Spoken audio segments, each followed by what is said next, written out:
For the first time since that attack, it's starting to sound a little more like normal on Bourbon Street. I'm sure you can hear the music playing. The crowds are returning. Really, since they opened that street at 2 o'clock, the crowds did not hesitate to come back. I'm going to step out of the way so you guys can get a quick look at Bourbon Street. Now, you know, this is a little closer to Canal. If you go further down, the crowds are a lot more dense, and we're expecting them to get even denser as the night goes on and the Sugar Bowl crowds make their way down to Bourbon Street. You can probably see the flashing lights. That is still just one little shot of the heavy police presence that's still down here on Bourbon Street. But I mean, as soon as they opened it up today, the people immediately started walking down, and I think it is because of that law enforcement presence. You know, it made people feel safer. But since that attack early New Year's Day, investigators have been the only people allowed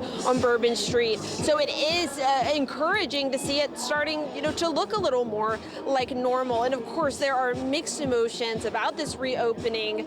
You know, this comes just after the attack, so the people that are, you know, working at these businesses, they are still, you know, experiencing a little bit of fear from what we're hearing from them. We saw employees holding hands, praying. I know you showed video just a few moments ago of that vigil. So still, while sounding joyful and sounding a little more back to normal, still a very difficult day for many people down here. We actually spoke to Sheriff Susan Hudson just before they opened Bourbon Street today, and she described a difficult few days for her staff, but says she and other law enforcement agencies are ready to keep New Orleans safe.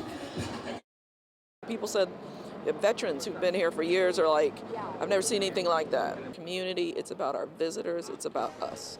And so we feel good about the plan in place. You can see all the personnel here. We've got federal, state, local law enforcement here, our first responders from EMS and fire, just tremendous efforts.